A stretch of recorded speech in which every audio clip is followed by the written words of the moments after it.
Então vamos ver agora a modelação de interações entre proteínas e ligandos, no sentido em que este ligando refere-se a uma molécula mais pequena.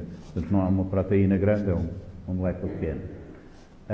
Vamos ver as semelhanças e diferenças entre o docking de proteína-proteína e o docking de proteína-ligando. Portanto, esta parte será bastante mais levezinha do que a anterior, porque basicamente a ideia geral será a mesma. Há aqui algumas diferenças importantes.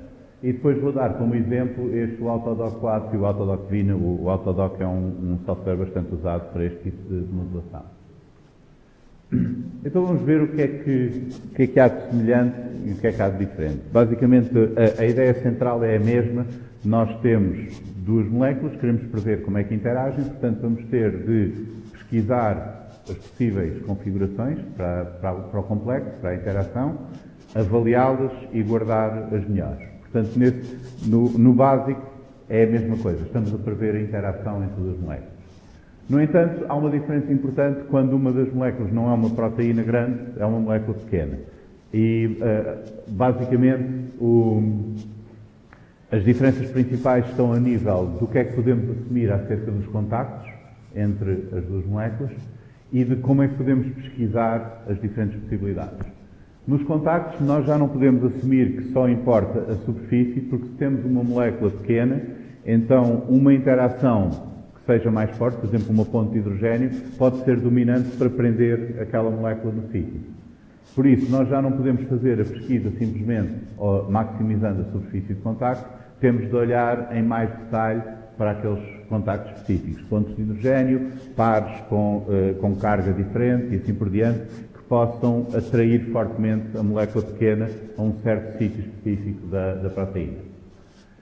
Por isso já não podemos usar aquele truque de vamos maximizar a superfície de contacto e olhar só para a geometria para fazer a primeira triagem. Temos mesmo de avaliar todas as possibilidades em detalhe. Além disso, se nós considerarmos as alterações conformacionais em geral de uma proteína à escala do tamanho da proteína, elas são relativamente pequenas. Terão alguns ajustes nas cadeias laterais ou assim, mas em geral as proteínas não mudam muito com conformação. Há casos em que mudam, elas podem abrir, podem ter dobradiças ou algo desse género, e aí é um problema para o docking de proteínas, ou usamos técnicas específicas para isso, ou temos de fazer vários modelos da estrutura e fazer o docking com eles. Mas isso serão casos excepcionais. Em geral, se vocês têm proteínas globulares, podem ignorar as alterações conformacionais e fazer o que nós fizemos, que é basicamente considerar que a proteína é uma estrutura rígida e vamos tentar encaixar as duas. Com as moléculas pequenas isso não é verdade, porque pequenas rotações à volta de alguma ligação, uma coisa assim, podem alterar por completo a forma da molécula pequena e permiti-la encaixar de maneiras diferentes na proteína. Então, na pesquisa, nós vamos ter de considerar a flexibilidade dos ligandos. Vamos ter de alterar-lhes a forma enquanto estamos a prever a interação. Portanto, estas são as diferenças grandes entre o docking de proteína-proteína e o docking de proteína-ligando. A forma de avaliar os contactos tem de ser mesmo mais detalhada no caso da proteína-ligando, não podemos ir por aquele atalho de primeiro fazer uma triagem pela superfície, e na pesquisa nós temos de considerar as alterações conformacionais do ligando, não podemos assumir que ele vai ficar rígido, porque isso depois dá-nos resultados errados. Agora, isto resulta num problema que pode parecer paradoxal, que é, quando estamos a fazer a interação de uma proteína com um ligando pequeno, temos um espaço de pesquisa muito maior do que estamos a modelar a interação de uma proteína com uma proteína grande. Isto porque, quando é proteína-proteína, o espaço de pesquisa é só determinado pela orientação relativa das duas, mas agora tudo isso é multiplicado pelas alterações conformacionais que temos de considerar no ligando. Então, enquanto que no docking de proteína-proteína nós conseguimos fazer uma pesquisa sistemática desse espaço de possibilidades, por exemplo, vamos rodar 10 graus e depois fazer translações de um angstrom e depois rodar 10 graus e fazer isso por todo o espaço de pesquisa. No caso da modelação de interação de proteína-ligando, nós não conseguimos fazer isso, porque se nós fôssemos fazendo isso passo a passo, tínhamos um espaço de possibilidades muitíssimo maior por causa de todas as alterações conformacionais no ligando.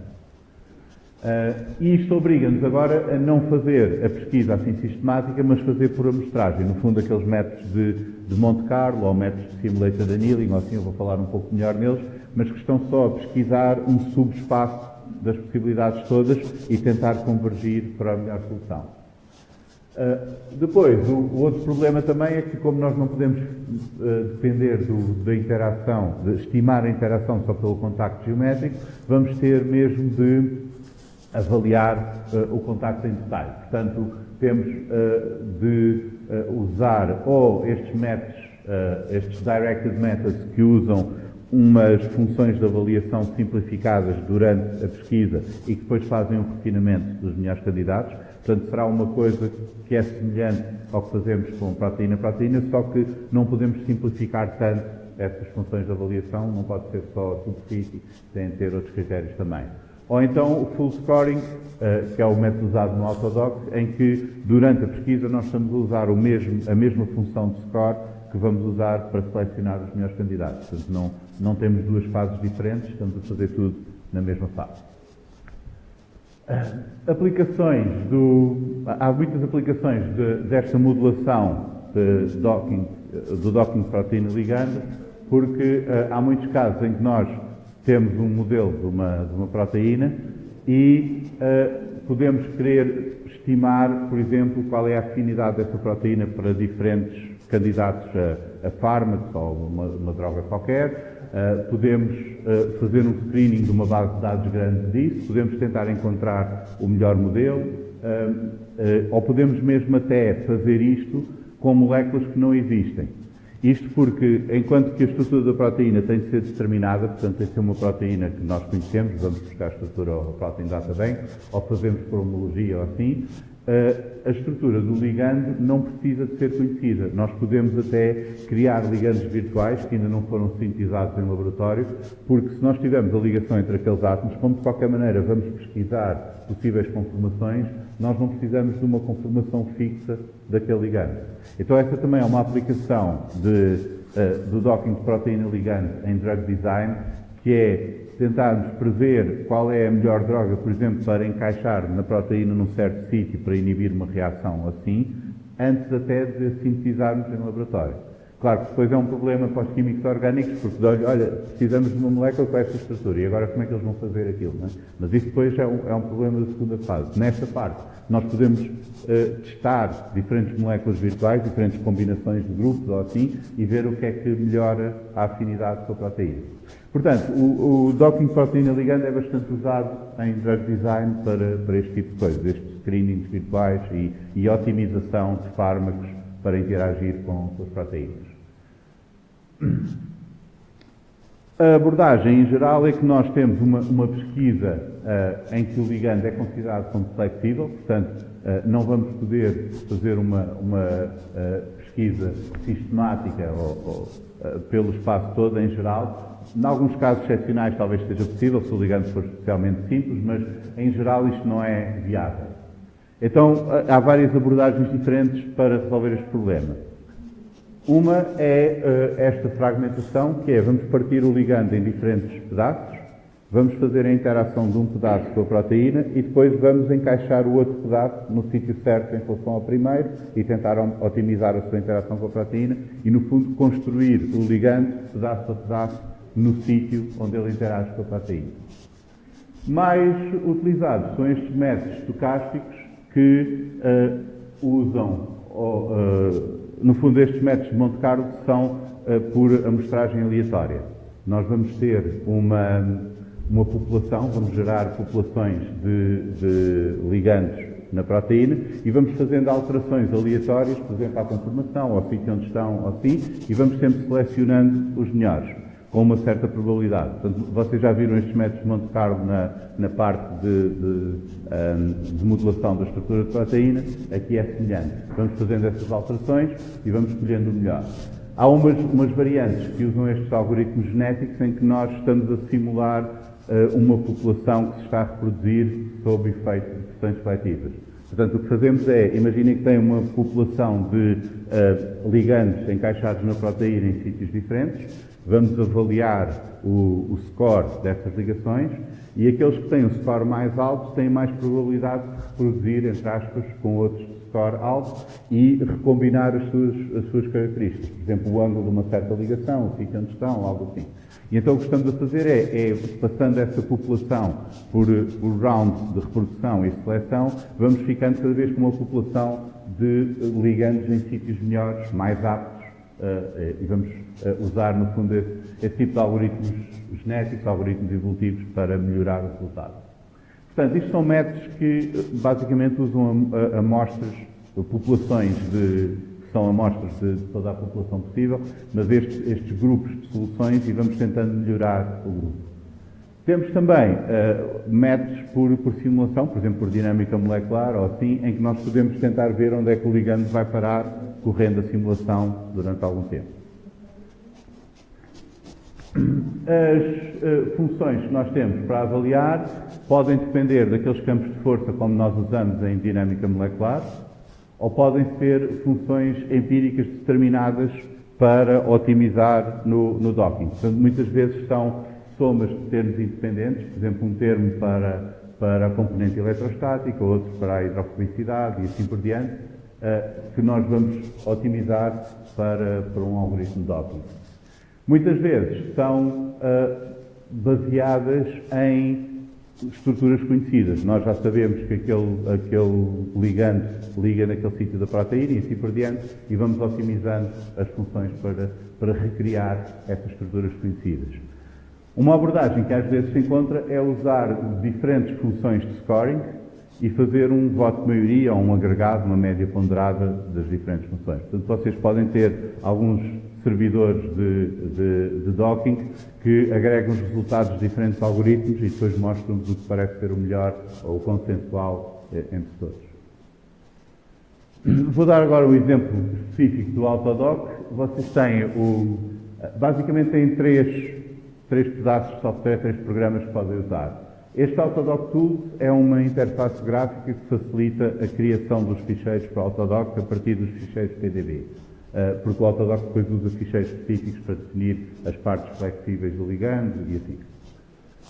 O Autodoc 4 usa este algoritmo genético lamarckiano. Isto, enfim, é um nome assim um bocado pomposo, mas a ideia de um algoritmo genético é que nós conseguimos definir cada solução do nosso problema como um gene, como um conjunto de valores. Isso pode ser, por exemplo, os ângulos das diedros do ligando para definir a conformação, a sua orientação e a sua posição, ou algo assim.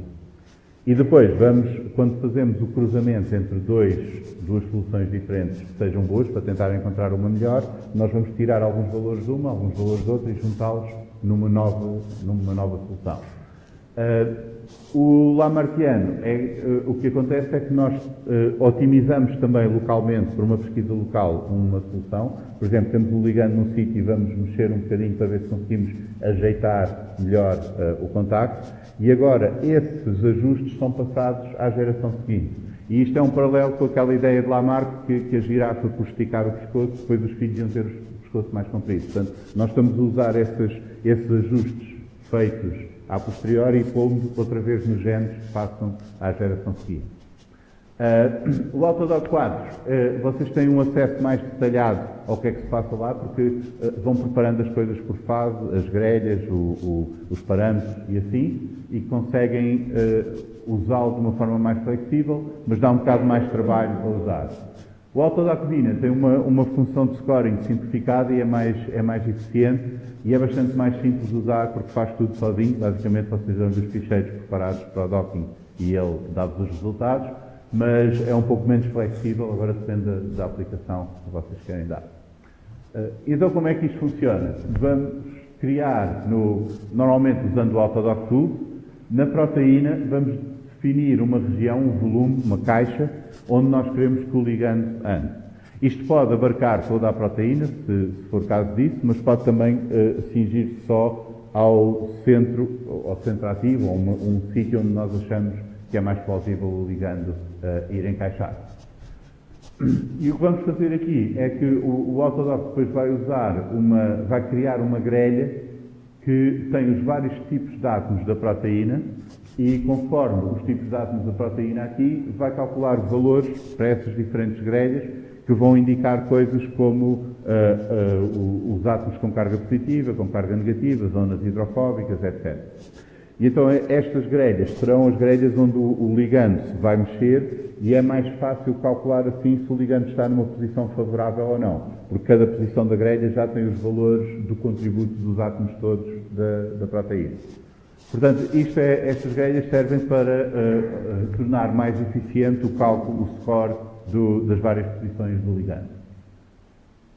No caso do Autodoc 4, nós temos de usar o autogrid para gerar as grelhas e depois o Autodoc pega nessas grelhas e faz a pesquisa. A pesquisa será por todas as translações do ligando dentro daquela caixa, as rotações e todas as rotações nos ângulos diedos do ligando, que vão representar a flexibilidade do ligando. Portanto, isto é um espaço de pesquisa muito grande, há muitas combinações desses valores e é por isso que ele vai usar aqueles métodos estocásticos, como aqueles métodos algoritmos genéticos e assim, para tentar encontrar a melhor solução.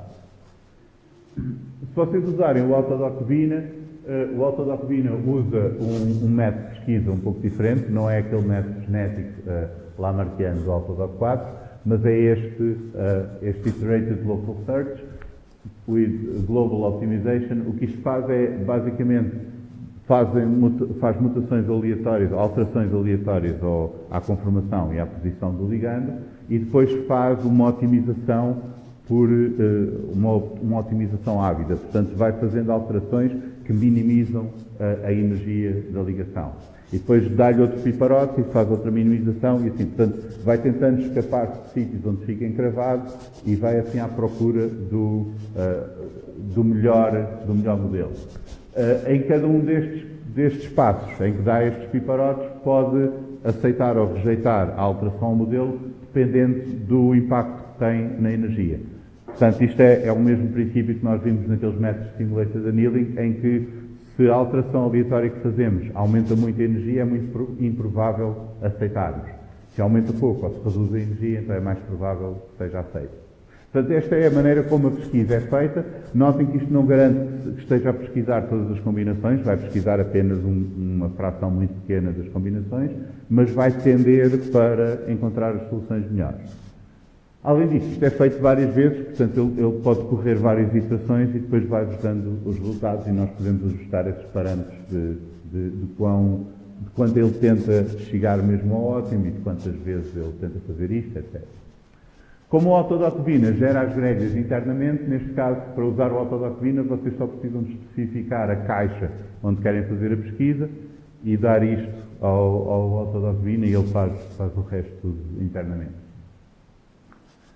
Para preparar as estruturas para o docking com o Autodoc, vocês têm de especificar algumas coisas. Primeiro, têm de converter a estrutura do PDB neste PDB-Q, neste formato do Autodoc, que é parecido com o PDB, mas acrescenta, por exemplo, os hidrogénios polares, altera os tipos de átomos, porque há átomos que o Autodoc considera diferentes quando faz aquelas grelhas, põe as cargas nos átomos e assim. Principalmente para o Autodoc, o Vina faz isto internamente. Além disso, do lado do ligando, nós temos de definir como é que é a flexibilidade do ligando. Então, este ficheiro PDB-Q é parecido com o PDB, mas tem estas entradas adicionais. Tem uma raiz que vai indicar qual é o grupo de átomos do ligando que é considerado como se fosse a pega do ligando, onde ele vai pôr na rotação e a orientação certa. E depois tem ramos que estão ligados à raiz e que podem rodar, têm ligações que podem rodar, portanto, têm parâmetros adicionais que podem determinar a flexibilidade. Tem aqui um exemplo neste composto. Temos aqui a parte da raiz, é este conjunto de átomos que vão estar sempre na mesma posição relativa uns aos outros. Portanto, sempre que o ligando é rodado ou deslocado em translação, todos estes átomos mantêm-se rígidos em relação uns aos outros. Mas depois temos aqui um ramo, que é a ligação entre este átomo 9 e este átomo 11, em que esta ligação considera-se que pode haver uma rotação à volta deste eixo. Portanto, depois de pôr a raiz em algum sítio, temos agora a ligação entre o 9 e o 11 e podemos fazer uma rotação à volta deste eixo para pôr este ramo numa orientação diferente. E então aqui está outro conjunto de átomos que é considerado rígido, pode ser, por exemplo, um anel benzénico, uma coisa assim, que não muda, mas que pode mudar de orientação em relação à raiz. E com isto nós conseguimos definir qualquer estrutura que seja assim em asa. Se tivermos uma coisa cíclica, um anel grande ou assim, já é mais complicado para fazer desta maneira, mas em geral isso não é problema. Se vocês tiverem uma molécula comprida, por exemplo, no fundo tem a raiz e depois tem vários ramos encaixados ao ramo anterior. Se tiverem uma molécula que tem uma bifurcação, também podem criar dois ramos a partir do mesmo grupo anterior e assim por diante. Portanto, o que o Autodoc vai fazer depois na pesquisa é mexer esta parte da raiz para um certo sítio, no espaço onde está a pesquisar, numa certa orientação e deslocação, e depois ir construindo o ligando lá, colocando todos estes ramos conforme o valor que tem da rotação à volta deste eixo, que são também parâmetros na pesquisa. Portanto, cada vez que altera estes parâmetros, a forma ou a posição do ligando pode alterar. Mas para isto funcionar, vocês têm de definir primeiro este ficheiro, portanto têm de escolher qual é que é a posição. Existe no Autodoc Tools algumas formas de tentar fazer isso automaticamente, mas convém depois darem uma olhada no ficheiro para ver se faz sentido o que é que está lá. Portanto, isto será o exemplo do resto do ficheiro aqui. Portanto, depois de definirem o ligando com esta árvore para indicar o que é flexível e definirem a região onde vão fazer o docking, ou no caso do Autodoc gerar também aquelas grelhas, vocês podem pôr a correr a parte de pesquisa, o Autodoc Vina ou o Autodoc 4, e no fim têm os resultados. Portanto, resumindo, a motivação principal para o docking de proteína-ligando no fundo é perceber aquela interação entre uma molécula pequena, mais flexível, e a proteína, mas que, pela maneira como estamos a definir até a molécula pequena, nós não precisamos ter uma estrutura já determinada para essa, podemos construí-la desta maneira, e como o docking vai fazer essa pesquisa, muitas vezes isto é usado para moléculas que nem sequer existem. Podemos fazer um screening virtual de uma base de dados de possíveis moléculas que poderíamos usar para atacar aquela proteína, e agora vamos ver quais é que seriam as mais eficazes para isso. A diferença entre o docking de proteína-ligando e proteína-proteína é que aqui nós temos de fazer a pesquisa também pelo espaço de conformações da molécula mais pequena, portanto dá-nos um número muito maior de combinações e, em geral, a pesquisa agora não vai poder ser sistemática, vai ter de ser com algum daqueles métodos de pesquisa local ou da amostragem aleatória, como o Monte Carlo, Simulated Annealing e assim. Além disso, não podemos simplesmente filtrar tudo com base no contacto geométrico, porque é importante avaliar mesmo contactos entre pares de cargas entre o ligando e a proteína, pontos de hidrogênio e assim, porque qualquer interação dessas pode ser determinante para fixar o ligando num sítio. O Autodoc é um exemplo de um programa prático de usar para isto e bastante usado, portanto seria também uma possibilidade, por exemplo, para o segundo trabalho, fazer o docking de proteína ligando.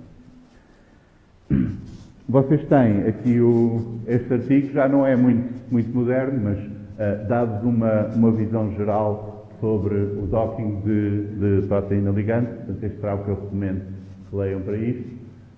Depois tem aqui, estes são mais ligados ao Autodoc, portanto são mais importantes se vocês quiserem fazer o segundo trabalho sobre o docking de proteína ligante, sobre o Autodoc, perceber um bocadinho melhor como é que ele faz a pesquisa e como é que funciona.